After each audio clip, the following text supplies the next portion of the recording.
Dulac Show. Listen when he calls hi-ho. Now for half an hour of fun with Dulac, Dulac, Dulac.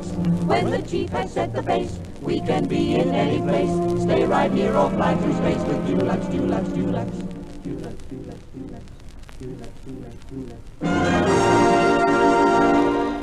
Welcome to the Dulac Show, the quiz show that takes you anywhere in the world. In the Dulac Show, 3 people are given the chance to travel in Australia by that super service TAA. Anyway, here comes the lifesaver. I'll have to interview him now. The pride of Long Reach. The only lifesaver in central Queensland. Known in the north as One Word Wilson.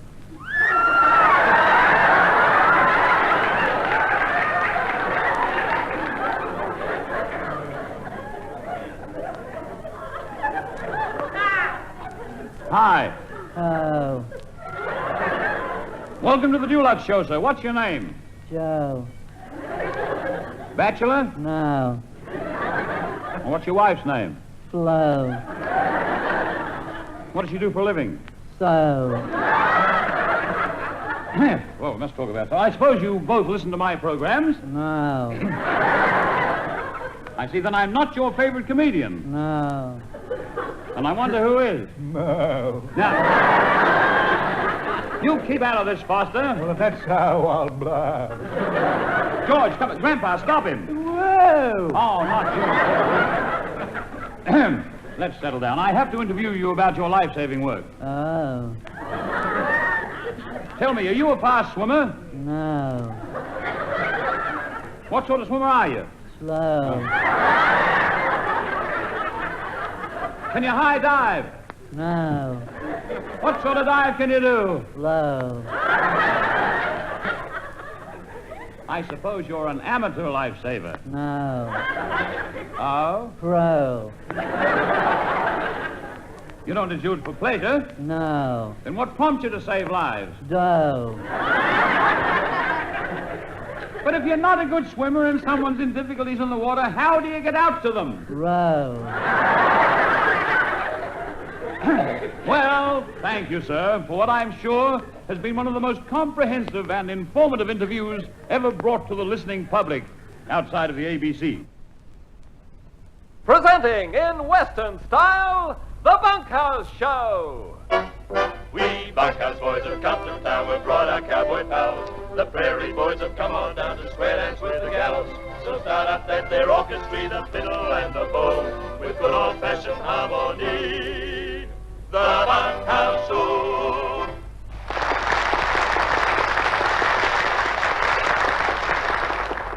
This is the Kansas Kid. Mighty pleased to see you all and inviting you right along inside. Kansas, gee Willikins, can I see you for a moment? Why, certainly you can, Miss Lily. What's the trouble? Oh, there's no trouble, Kansas. It's good news. Aunt Amelia has arranged for a new Western yodeling star to join the bunkhouse. Yeah? Who's that? The most popular recording artist of the Australian records, Reg Lindsay. Reg Lindsay? Mm-hmm. Well, now, that's really something. Hey, wait a minute. This may cause trouble, Miss Lily. If I remember right, Sassafras Foster thought he was going to get that job. Yeah, I know he did.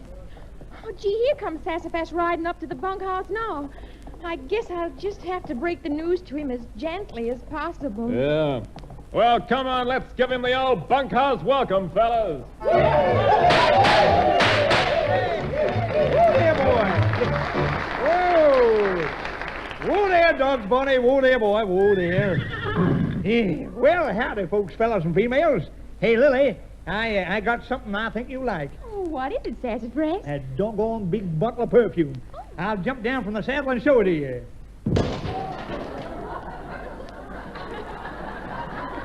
Well, don't I smell pretty now, eh? Doggone stuff going all over me. And I was going to give it to you, too, Miss Lily. Well, I sure am glad you didn't. Eh? What's it? They told me at the store it was good stuff.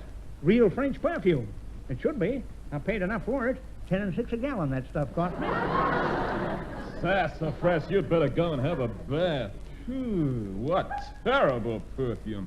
If you passed a skunk, it'd turn around and wave to you. Oh, you're just jealous because I thought of buying something for Miss Lily, Oh, that's well, it all. was very nice of you, Sassafras, but I only use Midnight in Paris. Midnight in Paris? Mm-hmm. Oh, shucks, I went and asked for the wrong stuff. This is morning at Paddy's Market. Go on in, Sassafras. Go and get yourself cleaned up. Clean up? There's a shower and a bathroom at the back of the bunkhouse. Yeah, I know there is, but I don't go for that sissy sort of bathing, using taps and showers, sissy Look, stuff like that. the main thing is, are you gonna have a clean up? Yeah, but none under a shower, boy. In the spring. All right, then, in the spring. And there's no hurry. Why not? Well, spring won't be here for 6 months, will it? Look, doggone it, will you get out of here with that perfume? Get ready to announce the new Western singing star in the bunkhouse program. Me, Sassafras. You? Yeah, me. That'll be the day. Miss Lily, I think you better tell him about Aunt Amelia getting a famous cowboy singing star for the bunkhouse. Oh, gee willikins, this is going to be hard. Sassafras, Yeah. you'd better prepare yourself for a shock. A shot. Yes. Look, it's... Oh, Kansas, give Sass a cigarette, will you? Sure. Here, Sassafras, have a cigarette. Thanks all the same, Kansas. I've given up smoking. I saw the doctor about it, and he said I was a very unusual smoker. Huh? Well, Yeah. what was unusual about your smoking? Well, you see, I inhale. So what? I smoke and I inhale. Yes, but I don't exhale. He said it was a very bad habit. But why do you want me to smoke, Miss Lily? What's the matter with you? Shucks. Huh? Oh, gee, Sass, I just can't bring myself to tell you. Anyhow, here comes Aunt Amelia. Let her do the talking. Oh, you mean about me being a new Western singing star? See, I'm looking forward to this. I really am. Hiya there, boys. Well, folks, I've sure got some good news for you all tonight. A new Western singing star is going to appear in the bunkhouse this evening. Yeah, I'll say I got my guitar, my music, my brand new plectrum. Announce me, Amelia, will you?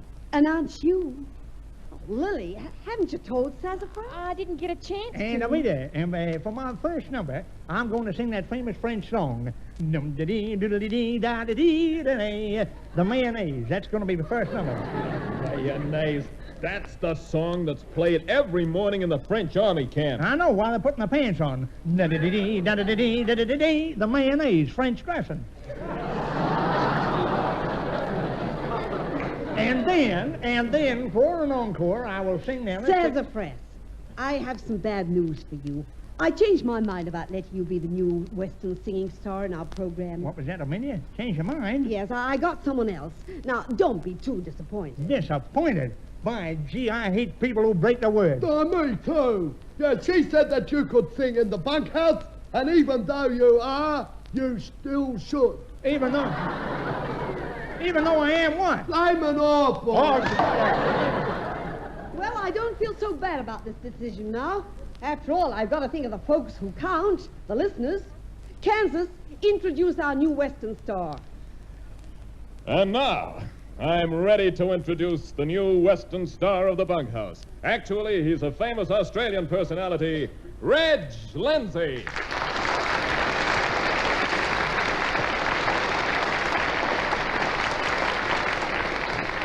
Well, thank you, everyone. That's a pleasure, Reg. When you get on this fella's speed, have a look at him, will you? Oh, yeah, ain't he skinny? Look. Skinny? He looks like a pipe cleaner with spurs, don't he?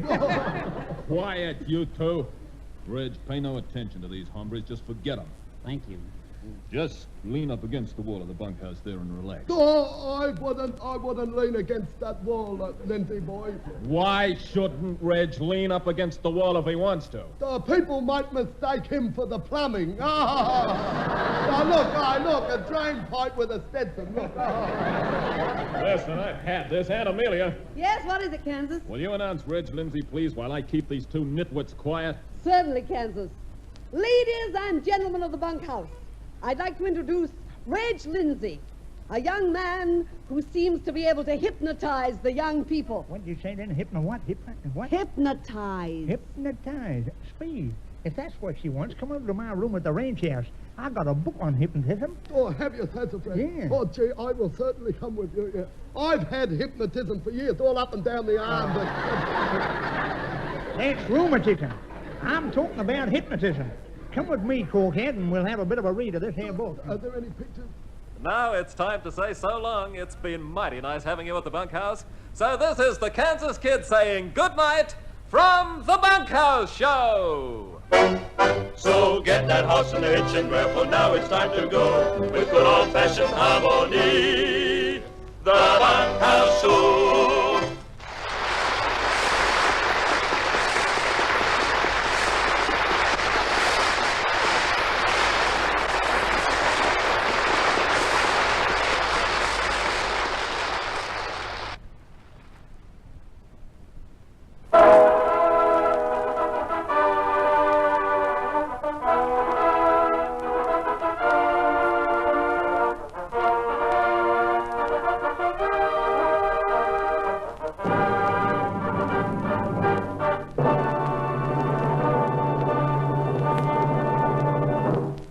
Lever Brothers, makers of Rinso and Lux Toilet Soap, present Australia's Amateur Hour, program number 871. 60 minutes of entertainment with the amateurs of Australia, broadcast through 55 stations covering the continent and through Radio Australia to the Pacific countries and the world. And here is the director of Australia's Amateur Hour, Mr. Terry Deer.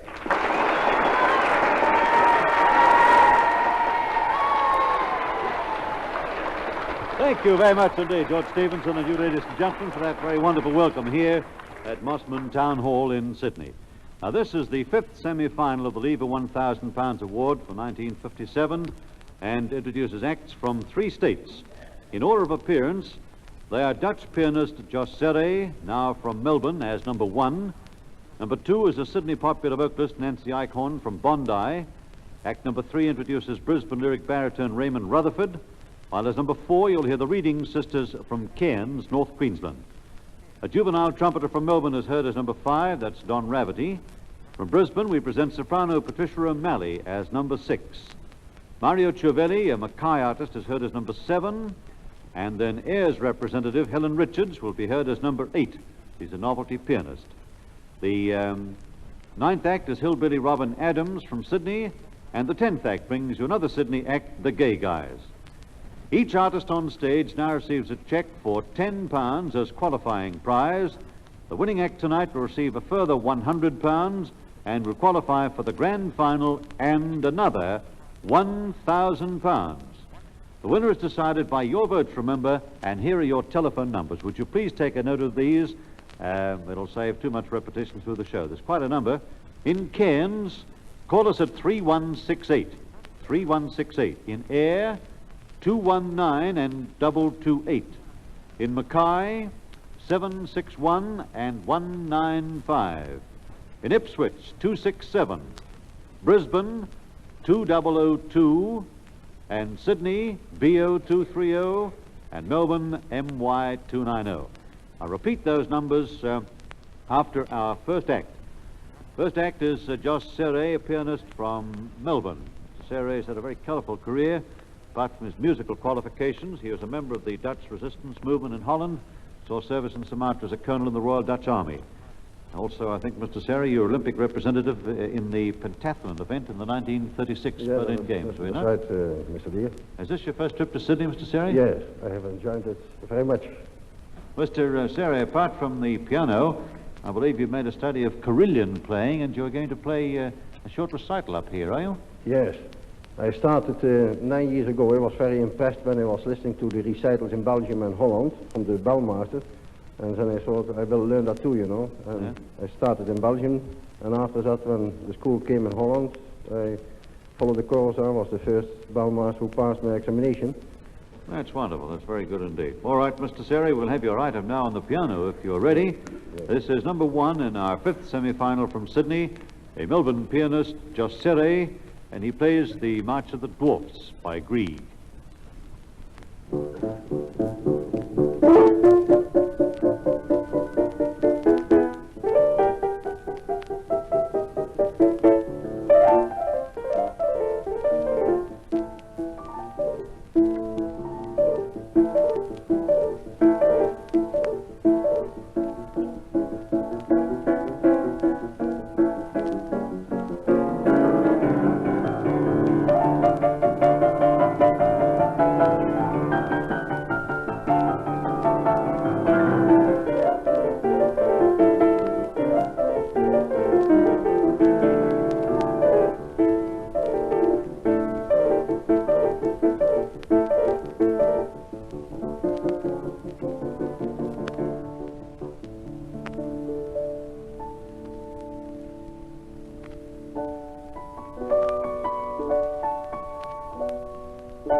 Magnificent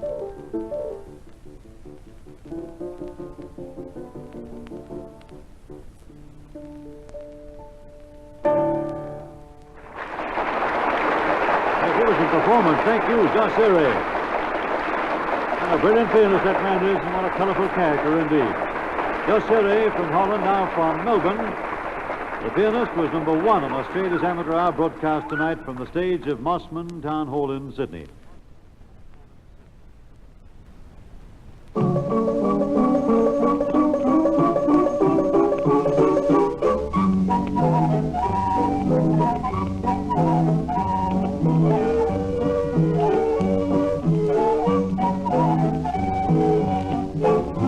Fred and Maggie.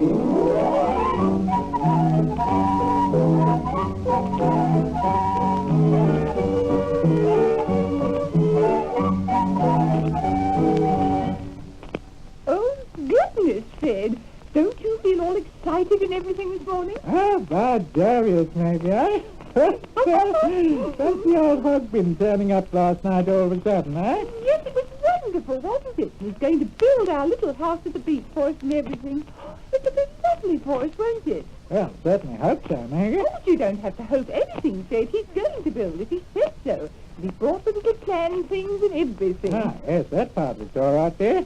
By Jove, it's going to cost a good bit more than I thought. Oh, but Mr. Hogbin said it didn't matter what it cost, Fred. He said money didn't mean anything anyhow. It's all right about that, dear. I bet it'd mean something to him if he didn't get paid after he'd built it. Oh, yes, I should think that would make him very cross, Fred.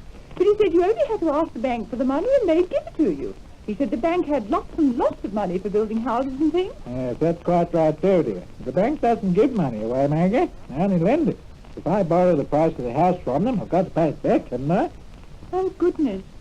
Oh, yes, of course, that's right. If you borrow things, you just have to pay them back, dear. Well, that's generally the idea, Maggie. Of course, some people spend their lives borrowing things and never pay them back. Ah, but that's being awful, Fred. I know if I borrow a cup of sugar from Mrs. Sproggins, it worries me until I've paid it back. Yes, so there you are, you see. It's going to worry and worry me till I pay back the house money. Oh, well, let's not have the house then, Fred, because it wouldn't be any fun at all if it's going to worry you. Oh, I wouldn't go so far as to say that, dear. I mean, as old Hogbin said, we could let it after it's built. Get a few bob back that way. Anyhow, I better get off to town now, dear. Getting on for 8:30, and the bus will be along in a minute. Yes, all right, Fred. And shall you go and see the man in the bank today about the money in there? Aye. Yes, well, I had thought of it, Maggie. Old Hogbin wants to know what we're going to do about it by tonight, doesn't he? Oh, yes, we have to stay in that by tonight. Otherwise, he said he'd start building somebody else's house. And that'd be awful, Fred. Yes, that's right. Suppose we better grab the chance of getting it built while we can. Well, all right then, dear. I'll toddle off now and tell you all the news when I get home tonight. Yes, that'll be lovely, Fred. I'll be waiting for you to say in that. Bye-bye, dear. Bye-bye, Maggie. I'll give the car with the bank a ring when I get to the office.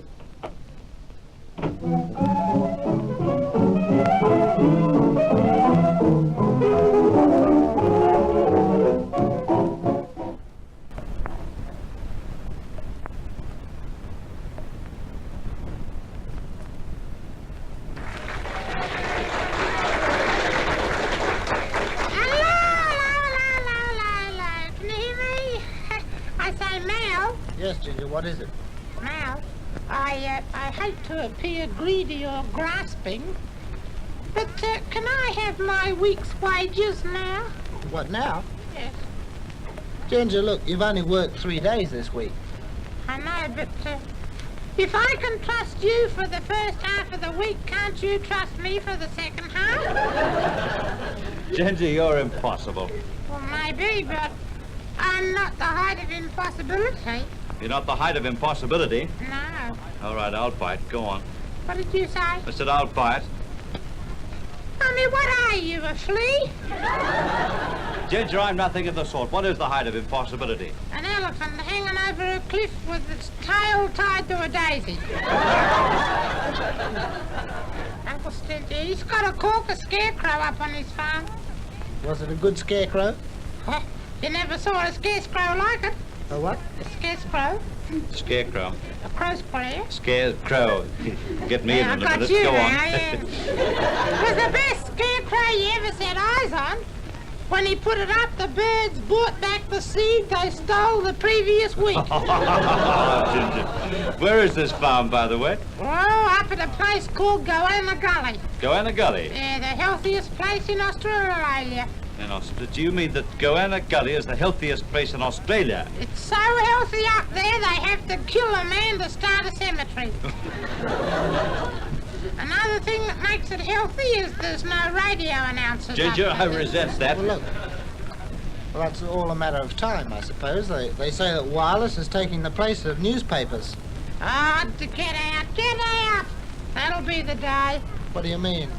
Well, wouldn't I look a silly drip on a Saturday night carrying me fish and chips home in a 3-valve set?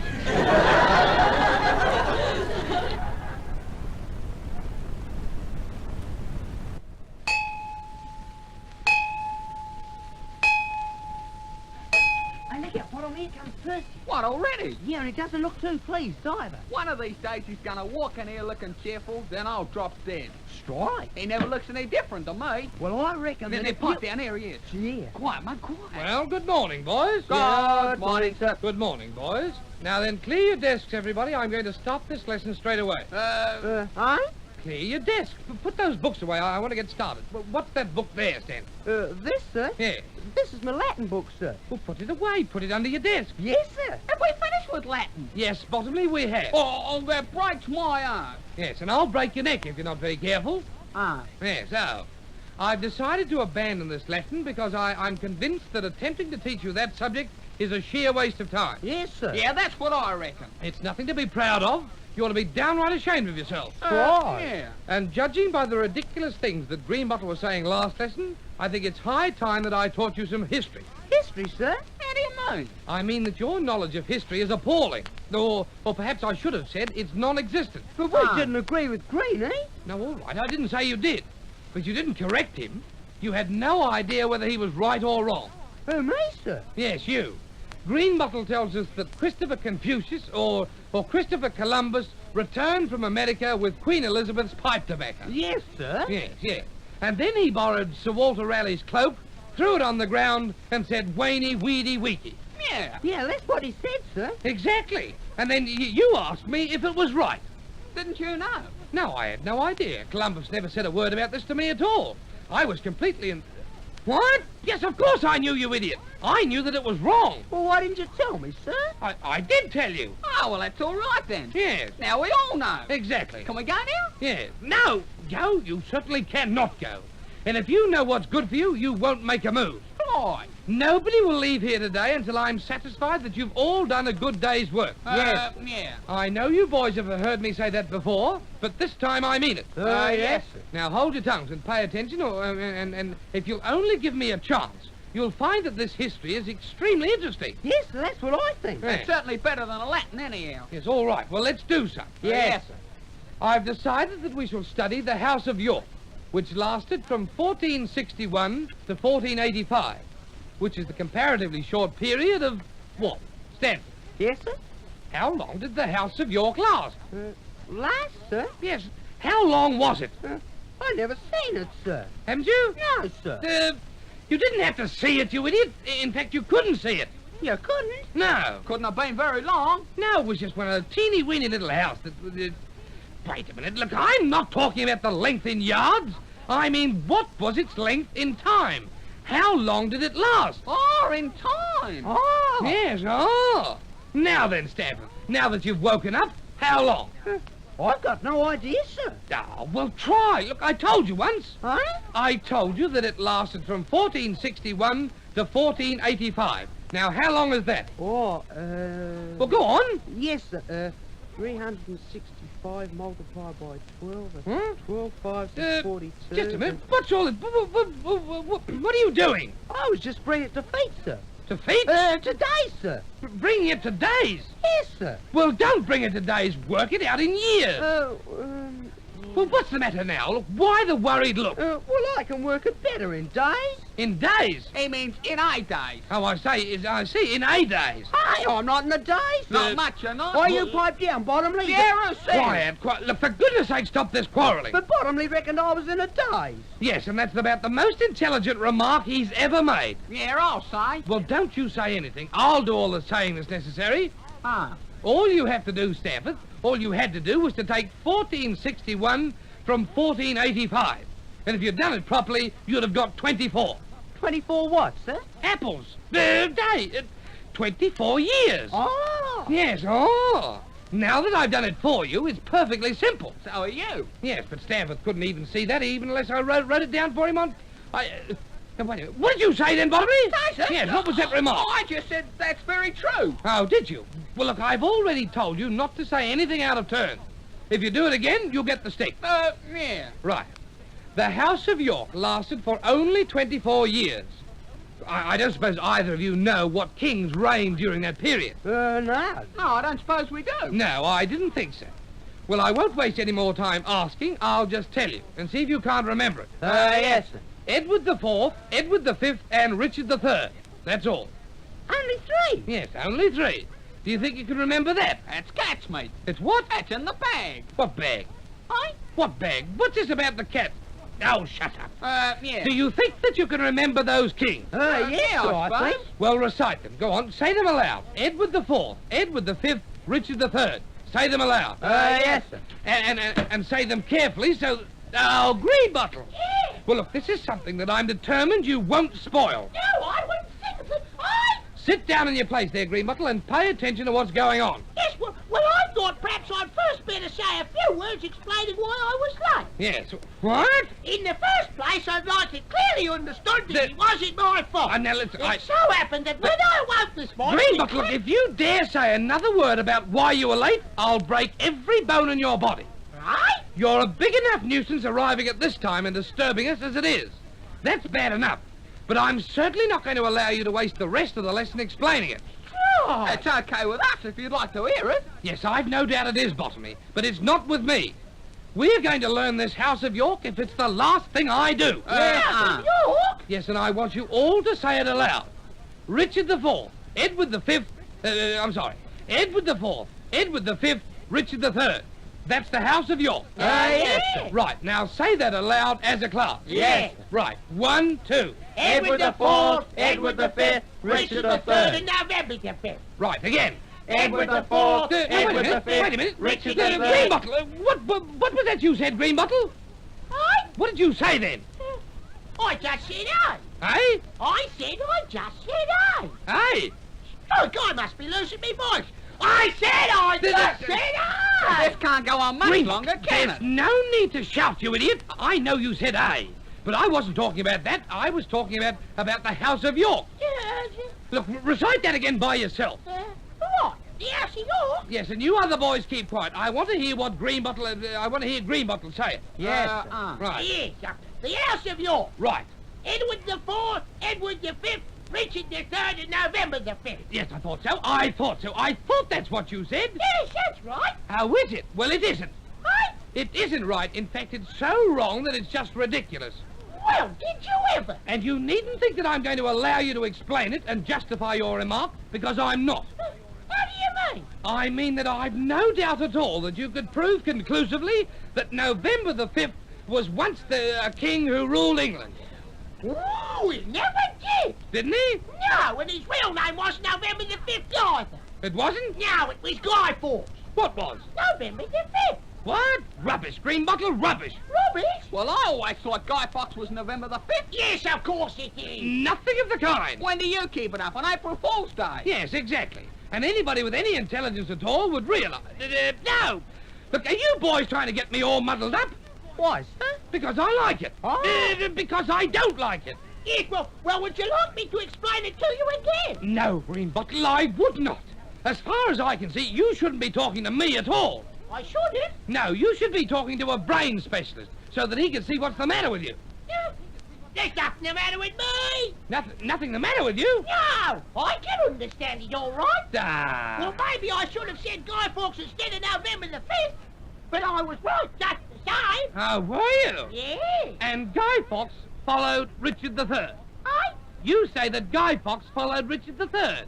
Everywhere he went, he followed him. Did he? Yes, he was going to blow him up. What? Get right that down. You're right. Quiet. Look, for goodness sake, stop this noise. Yes, they can't learn very much if they talk all the time, can they? Very much. No. They can't learn a single thing if you talk all the time. Why not? Why not? Because you're talking flat doodle, that's why not. Here, I'll sign. Yes, sir. Well, Right. upon my good heavens, gracious heavens, upon my Look, living. Dreambot, look, I'd be much better pleased if you didn't talk at all.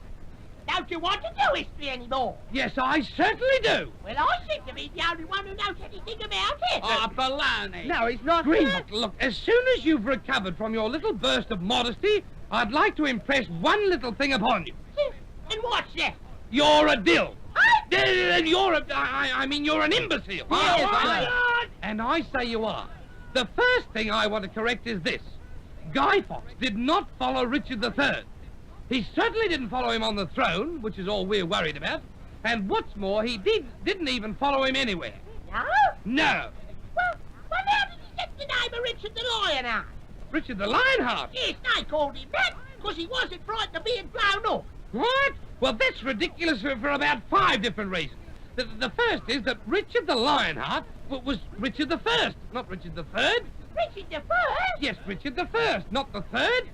But he was the joker who used to shoot apples off his son's head. Yes, well, I know that as well as you do. But I'm trying to tell you that I know... have you fun? I just said he was the joker who used to shoot apples off his son's head. Who was? Richard the First. What? He was the first man to do it. Greenbuckle, will you stop raving like a mad thing? That was William Tell, you idiot. Who? William Tell. William didn't tell me that. Didn't he? No, the old man told me. Ah. My Uncle William never even met Richard the First. Oh, well, there you are. Talking about that price. Get out. Get out of here. He used to shoot apples off his son's head. Didn't he get the pip? Get out. Do as you're told and get out of here, the lot of you. Yes. Good morning, boys. Good morning, sir. Good morning, boys.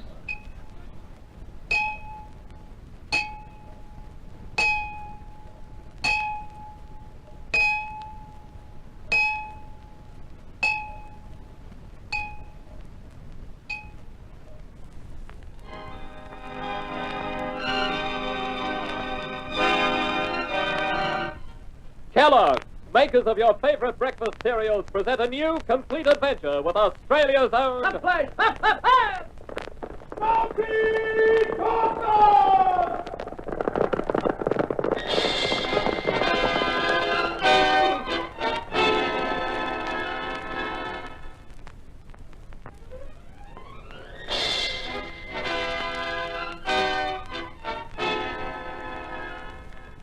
Oh, boy, this is the life, Smoke. Just relaxing on a nice, comfortable hotel bed. Well, make the most of it while you can, Jingles. Oh, that wire you got from your friend Rusty Sanson, eh? Yeah. Yeah, in the wire, Rusty says he's having some kind of trouble on his property. What do you think it can be, Smoke? Well, it must be serious. Rusty doesn't ask for help unless he really needs it. How early do you think we'll have to start in the morning? Right after dawn, Jingles. Oh, that's just when I'm starting to enjoy me sleep. Tell me, is it a long trip to Gundala Station? About 3 days, Jingles. Will we have to camp out each night? Oh, no. There are a few towns between here and Gundala. Oh, well, that's one constellation. Oh, good night, Smoke. Oh, pleasant dreams.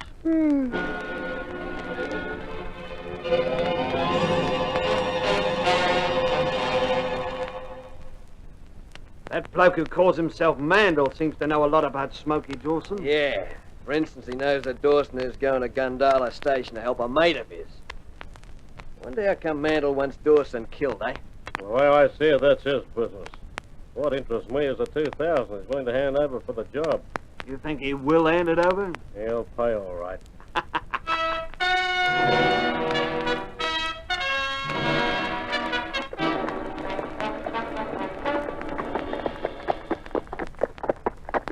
Whoa, Whoa, whoa, fella, whoa, Hold boy. up, boy. Whoa. tell me, why are we stopping here, Smoke? Ain't time for lunch yet, is it? No, Jingles. This place gone lame or something? No, it's just that big gum tree. Big gum tree? Yeah, just ahead. All right, so there's a big gum. Did you see it? Yeah. Sort of a flash of shiny metal coming from near the top of the tree. Galloping goose pimple, Smoke! Quick, Jingles! Hit the dirt!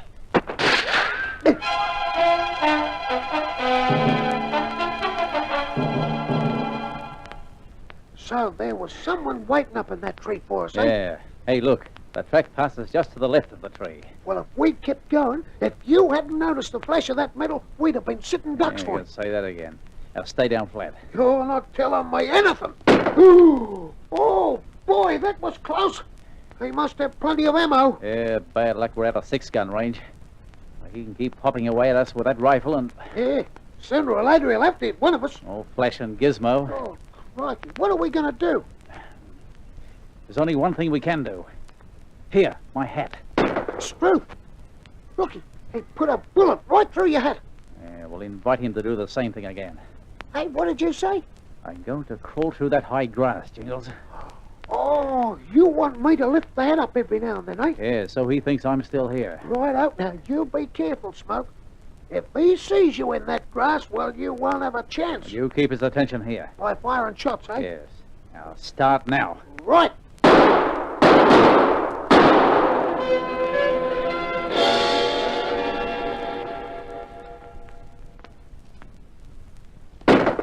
I'll get you yet, Dawson.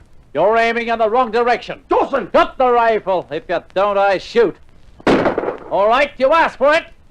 A bullet!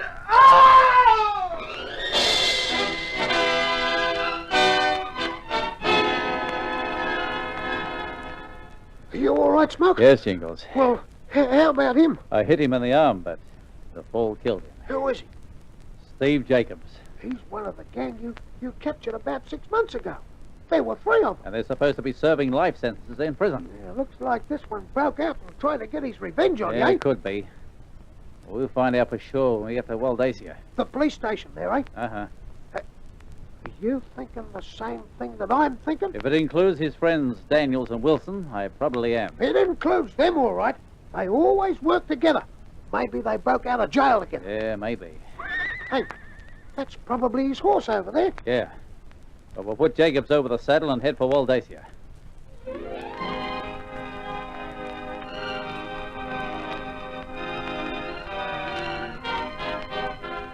It's time to say so long till next week, when Kellogg's hope you'll stop by for another adventure of...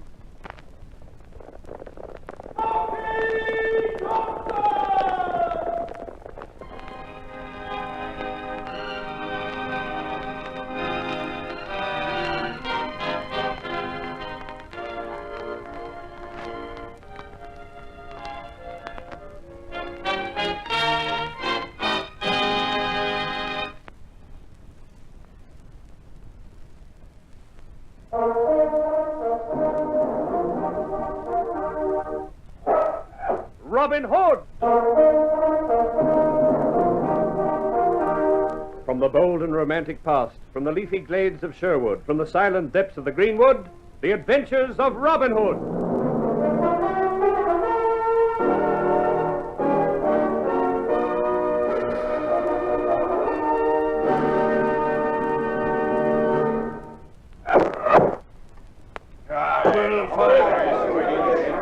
Loose another arrow at your mark.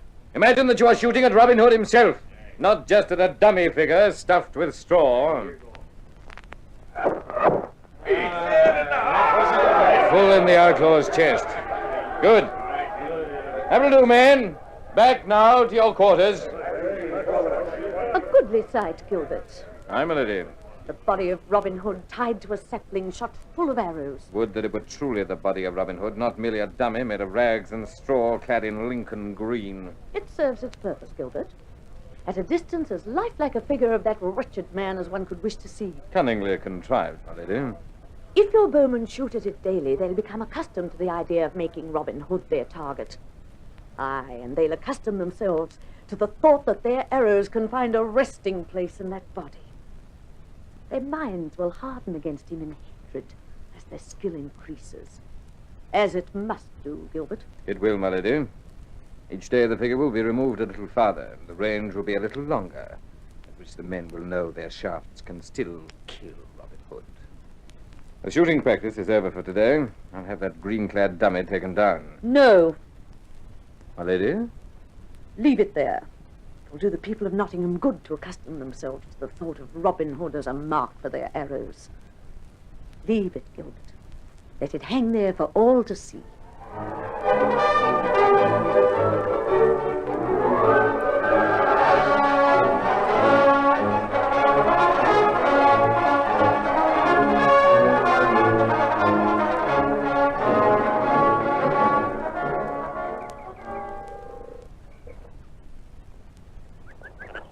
We can't let this go on. We may be outlaws, but we have a certain pride. That's so, Master. I don't think it's right that we should be hanged each night and shot full of arrows each day. Well, this must have a bad effect on the people of Nottingham. They'll expect us to make some retaliation. By the saints, they'll not be disappointed. What sort of retaliation have you in mind, Robin? Red Gilbert seeks to spread the impression that we're men of straw, who may suffer one indignity after another. Well, I say we'll rescue those men of straw and let others take their place. Rescue them? Aye. As myself, you say, and you too. Little John and Alan Adale. And Friar Tuck? Right. For this, we'll make use of our horses. Who will, Master? Why, much we will. We three, and Little John, Alan Adale, and Friar Tuck. Ah. Do you know of a better way to go to our own rescue? Come, lads, we've plans to make.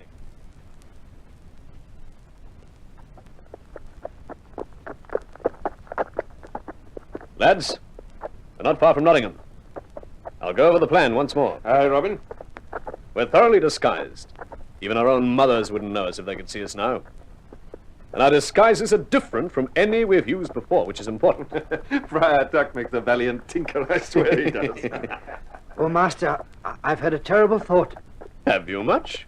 If neither Friar Tuck nor I return from this adventure, the men will have to live on the cooking of William of Goldsborough. Oh, professional jealousy. Ah, well, they might as well all give up the ghost. It'll be more comfortable for them. We'll enter the town separately, at irregular intervals. We'll mingle with the crowd, keeping to our horses till the shooting practice has come to an end. Then, when our figures have been drawn up to the branches of the trees, when they've been hanged, I'll give the signal and we'll gallop forward. Speed and surprise must be the feature of our attack. Aye. Aye, Master. Aye. With our swords, we'll cut them down. Put them across our saddle bows, drop the other figures we each have bundled up, and gallop out through the town gates before the sheriff's men have time to recover from their surprise. I hope there's plenty of surprise to recover from. That's all I've got to say, Master. I hope so, too much. Let's stop here, lads. The time has come to separate. Let each one of us separately make his way to Nottingham, the last to pass through the town gates a little before nightfall. We shan't speak again, we half-dozen, till the rescue is carried out. Good luck, lads, all of you. God be with you, Robin. Be with you, Master.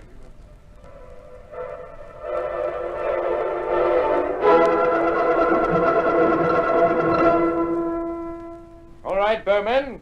Take aim. Fire.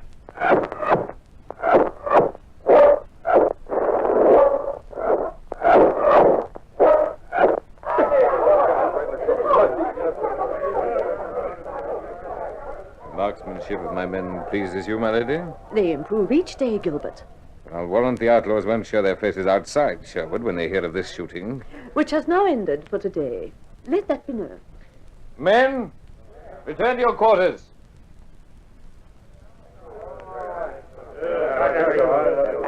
Now let the nightly hanging take place. Pull the outlaws up towards the branches.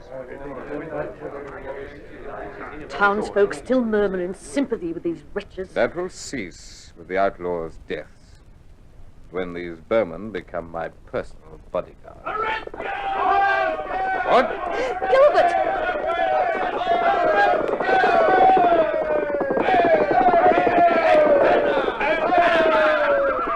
They've cut down the dummies. What are they dropping? Shoot them down! Shoot them down!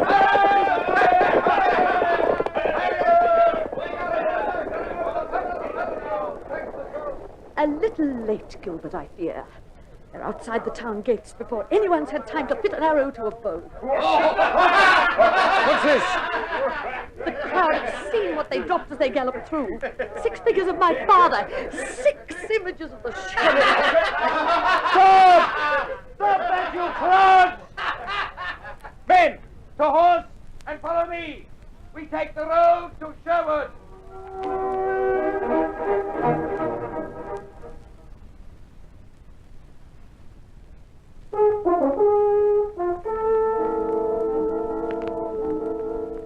The story you are about to hear is true.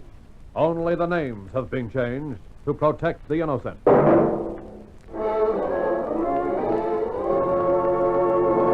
Dragnet.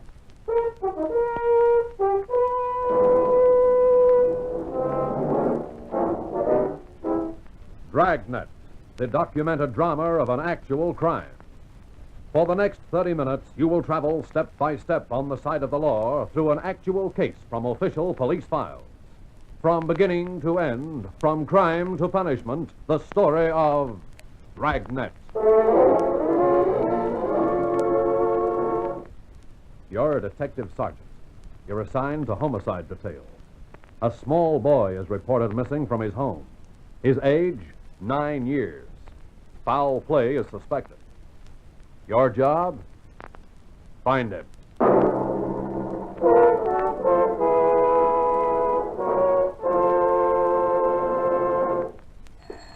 I'll get it. Homicide Friday. This is Levinson, Unit 113J. Got something for you. Yeah, Harry? What's doing? Doherty and I are out on Collis Avenue, 4656, trying to track down a 9-year-old boy. What's the story? The kid's missing. Suspicion of foul play. How long's he been gone? About 2 hours. Looks like a job for homicide. How'd you figure? The kid was last seen playing in the backyard of his home. Yeah? We checked over the yard. Want to find anything? Bloodstains. Lots of them. They look new.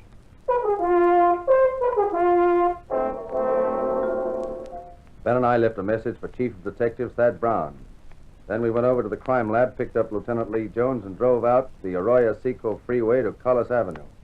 Average neighborhood. Number 4656 was a one-story green stucco residence situated on the corner of Collis Avenue and Harrison Drive. Beyond the backyard was a tract of undeveloped land covered with scrub oak. Harry Levinson from Highland Park Juvenile was waiting for us in front of the house. Back this way, fellas. Coming, Lee? Now, wait till I get my bag. Who notified you the boy was missing, Harry? The mother. Said she went to do some Christmas shopping about 11 this morning. Left the boy home. She came back about 2 this afternoon. He was gone. What's the name? Johnston. Kid's name's Stanley, 9 years old. Was the gate open like this when you got here? Uh-huh. Haven't touched a thing. Here are the stains over here, Lieutenant Jones, along the edge of the walk there, see? Yeah. Let me see now. Quite a few stains. Looks like it might be blood. I'll try some benzodine on those spots here. There we are. See what happens? Where's the kid's mother now, Harry? In the house. Doherty's talking to her. You talked to any of the neighbors? People next door, the ones on this side. They couldn't tell us anything. There it is, fellas. Yeah, Lee? Those spots I covered with benzodine. They're turning blue. Bloodstains, all right. Can't say definitely whether it's human or animal blood. You have to go back to the lab to run it through? Yeah. Biological precipitin test. Hand me one of those glass files from my bag, will you? Yeah. Here you are. Thanks. Scrape some of those flakes off for a test. There we are.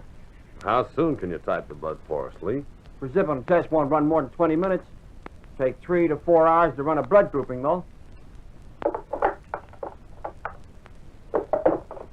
That's it. Now, anything else you want to check? Levinson, anything else? Right here on my handkerchief. Empty shell. That marker over there by the rose bush, that's where I found it. For 22, huh? Uh-huh. Might tie in, might not. Mark it and dump it in this envelope, will you? Uh-huh. All right. There you go. You get out a missing broadcast on the boy, Harry? Doherty did about a half hour ago. Here's the description here. Mother know about the bloodstains? No, we didn't tell her. She's worried enough already. And She has no idea what might have happened to her boy. Yeah, no more than we do. She checked all her friends, relatives. We're covering the neighborhood. No trace so far. Not much to go on. Bloodstains, empty cartridge. Could mean 100 things. Any ideas, Friday? Just one, and I don't like it.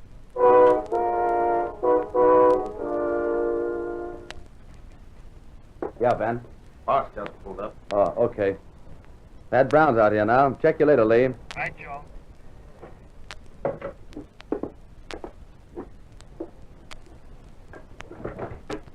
What? How's it going? Just check with Lee Jones. Yeah, I know. It's human blood. What do you think? We talked with the boy's mother, Mrs. Johnston.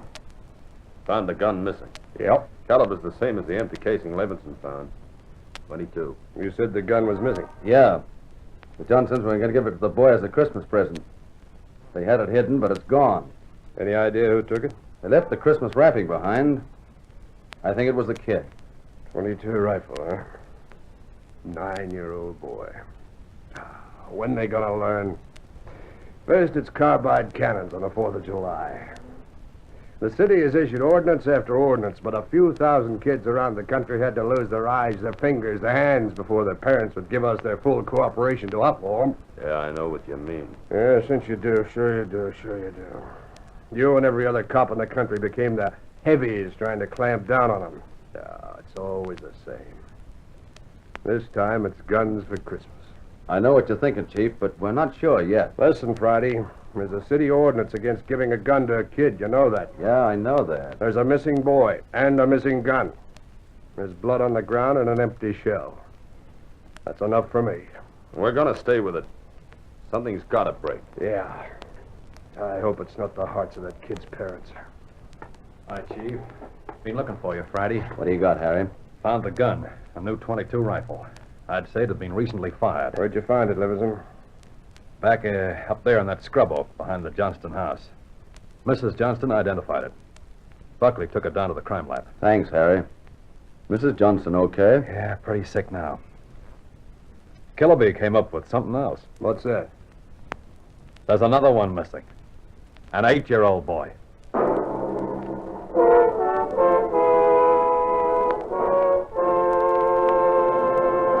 Joe. Yeah, Harry? The Johnston kid. He's been found.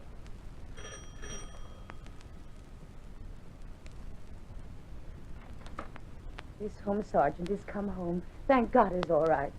Where's he been? Did he tell you? No, he didn't. His clothes are all dirty and he's acting strange. I've never seen him like this. How do you mean, Mrs. Johnston? Well, I just came in the front door and said, "Hello, Mom." Then he sat down in a chair and stared at the floor. Won't talk to his father or me. Mind if I talk to him? No, go ahead. I asked him about the little Moorheim boy. He wouldn't tell me a thing. Where is he now? Right over there, in the living room. Looks all right. Yes. Son, this is a police officer. He wants to talk to you. Don't be afraid, dear.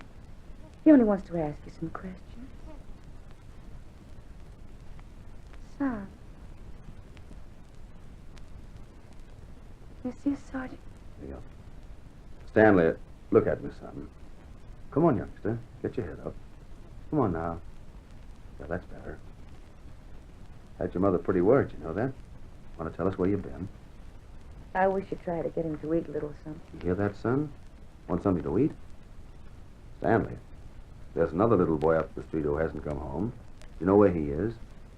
His father and mother are worried about him, too, just like your folks were. You better help us find him. I killed him. I killed Steve with a 22. We were only playing, but I killed him. How do you know you killed him? Maybe he's only hurt. Oh, isn't that it? No, he's dead. I know he's dead. The gun went off. We put bullets in there. Where is he, Stanley? I was scared. I didn't want anybody to find him. Where did you hide him, son? In a cave. On the hill. I didn't mean it. He was my pal. You want to show us where, Stanley? Yes, I'll show you. Oh, please don't send me to jail. 9:15 p.m., Thursday, December 22nd. 9-year-old Stanley Johnson led the way up the hill behind the backyard of his home. He showed us the wagon he moved the body in. His father came along with us. About 50 feet from the crest of the hill, the boy pointed to a thicket of scrub oak. There we found a small cave holding the body of Stephen Morheim. There was a single bullet wound in his chest just below his heart. He was dead. We covered the body. Stanley, how did it happen? I knew my folks were going to give me the gun for Christmas. I knew where it was, and I got it. And there was a box of bullets with it. Were you pointing the gun at Stephen? Oh, no, sir. No, sir, I wasn't. It was Steve's turn to play with it. I was chasing him, and he tripped over that stump there and fell. The gun hit him in the stomach and went off. Why do you think you killed him, if you're telling us the truth? I'm telling the truth, honest. That's the truth. I believe you, son. Why do you think you killed him? It was my gun. Steve'd still be alive if I hadn't gone and got it. I should have waited till Christmas. It's all my fault. Where have you been all this time? In the cave with Steve. What were you doing in there, son? I was praying. I was praying for God to make him alive again. After a thorough investigation, Ben and I were convinced that the shooting of Stephen Morheim was accidental. Lieutenant Lee Jones' findings substantiated the Johnson boy's story even to the smallest detail. We put in a call to the coroner's office and acquainted him with the facts. He designated a local mortuary to handle the body pending the autopsy and granted us permission to remove the body to the Morheim home. Mrs. Morheim collapsed.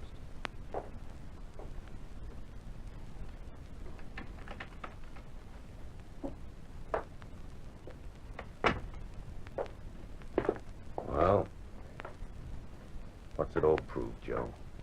You don't give a kid a gun for Christmas.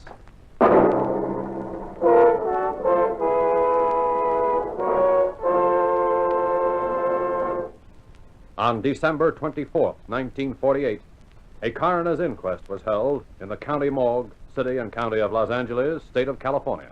At the coroner's inquest, it was officially recorded that Stephen Morheim's death was the result of an accident. Stanley Johnston was absolved of any legal responsibility for his friend's death.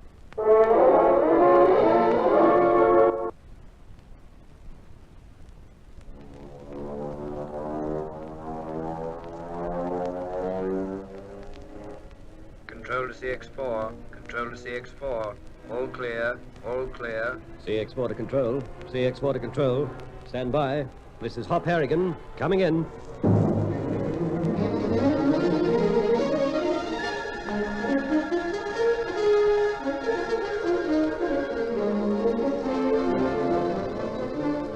The Air Adventures of Hop Harrigan.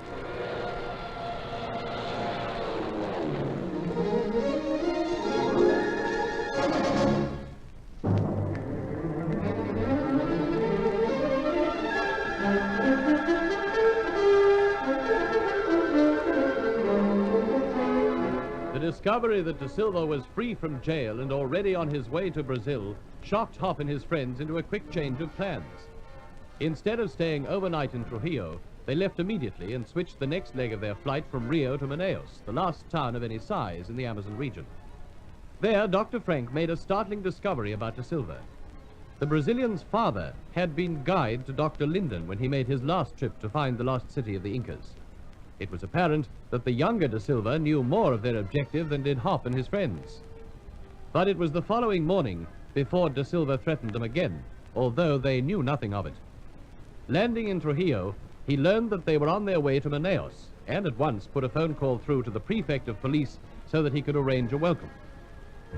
It is now mid-afternoon. The long trip across Central America is over, and the Catalina circles lazily above the scattered town, sleeping beside the Rio Negro. Hey, you're making pretty sure of it, aren't you? How do you mean? Well, landing so far out of town. If anything goes wrong with the kite now, we'll have to hitchhike our way in. Well, not as far away as that, Tank. I can see the waterfront quite clearly from here. I wanted to avoid the small craft anchored by the shore, Tank. That's why I landed in midstream. Righto, but don't waste too much time taxiing in. I'm a bit peckish. If I were a scientist instead of a historian, Tinker, I'd study that stomach of yours. It really has the most amazing capacity for hunger. Well, there's a lot of it, that's all. But don't you reckon this is close enough, Hop? We could anchor here. Just a little further. We'll pull up near that first line of boats.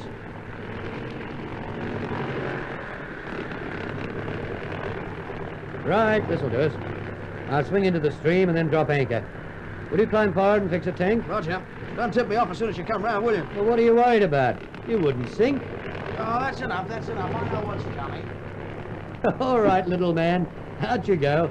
I promise to be careful. Little man, did you hear that, Gale? I've lost weight already. Well, I'll cut off here. We shouldn't drift very far.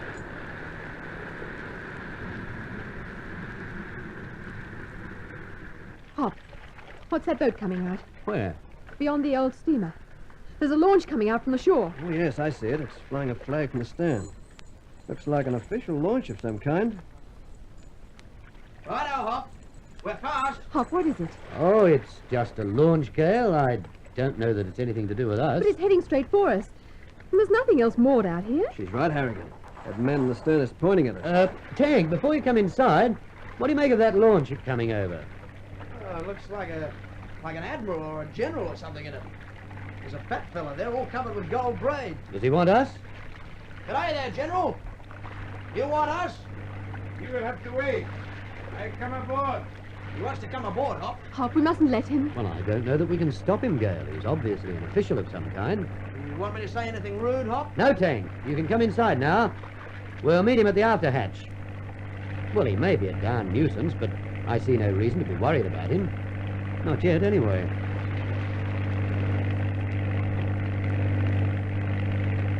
Cut your engines, General. Keep coming like that, and you'll rip into the hull.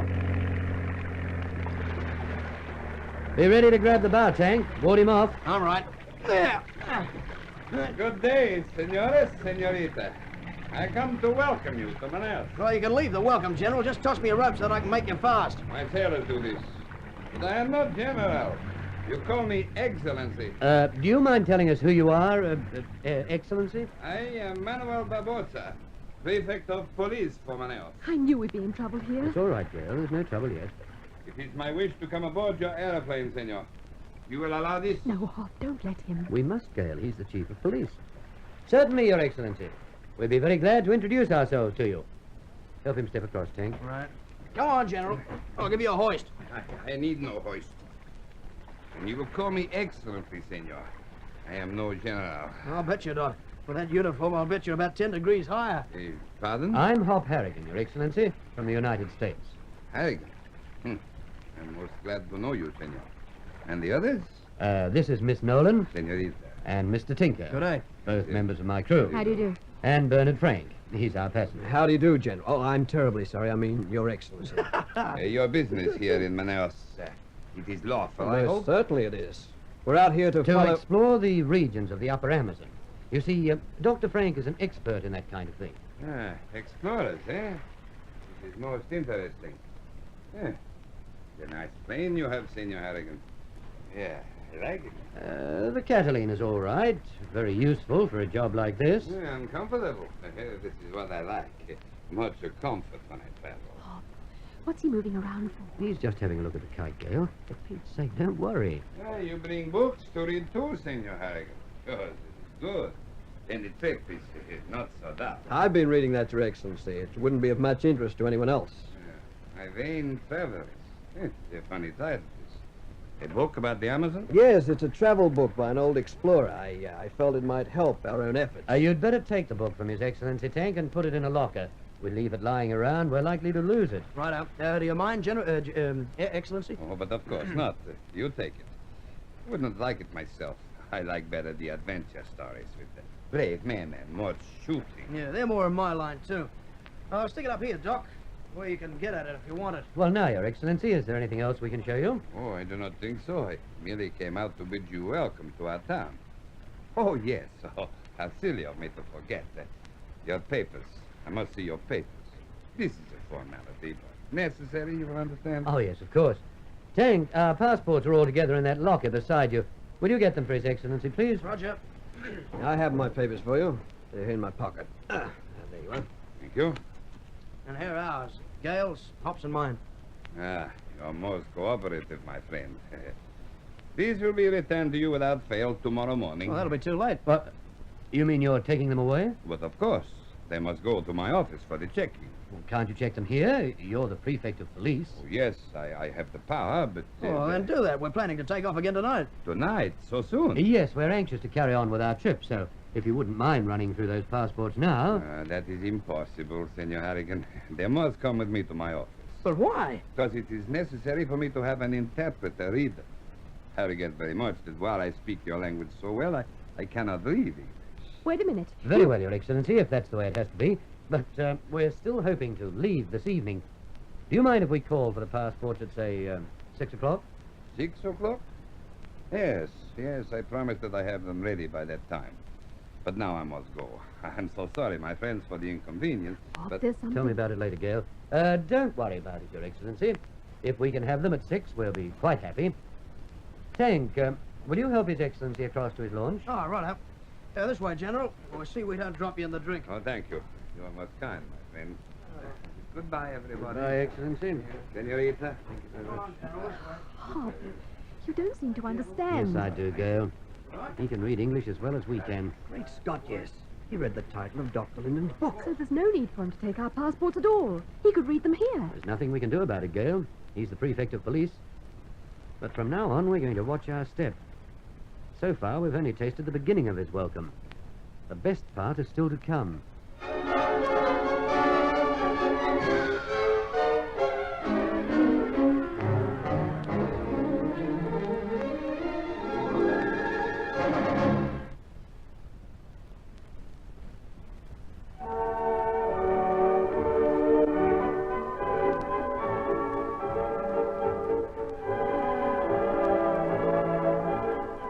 The search for the golden boomerang.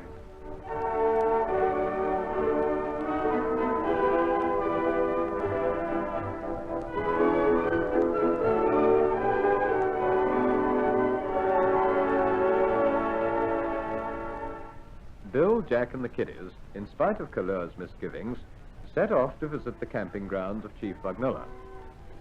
One afternoon, they noticed a rough track which led onto a higher level of the mountains, and so they followed it.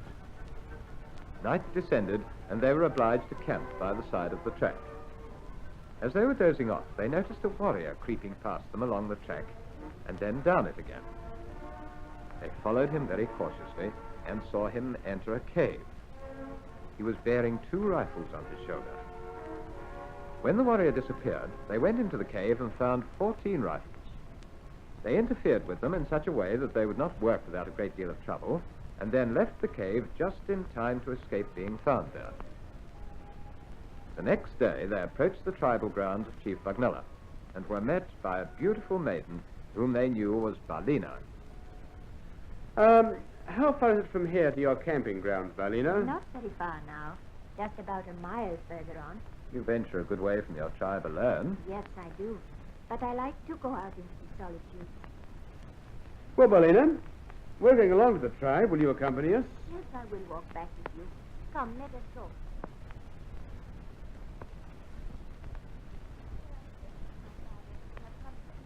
And make friends with your people. Strangers, what do you hear? I want no strangers in tribal grounds. These grounds belong Aborigines and white men not welcome here. Oh, you need have no fear, Chief Bagnilla. We've not come to rob you of your lands. We've simply come to make a survey of the mountains and the land surrounding them. What purpose? That need not concern you, as long as we assure you it's not a purpose that'll do you any harm. I do not trust white people. Well, as we're here, I don't see that there's much to be done about it. We won't stay here deliberately to annoy you. We'll just get on with our charting and leave. Well, if must be, I suppose. But as far as you are making friends with my people concerned, they will not want that. You keep to yourselves, and we will keep to ourselves. That is best way.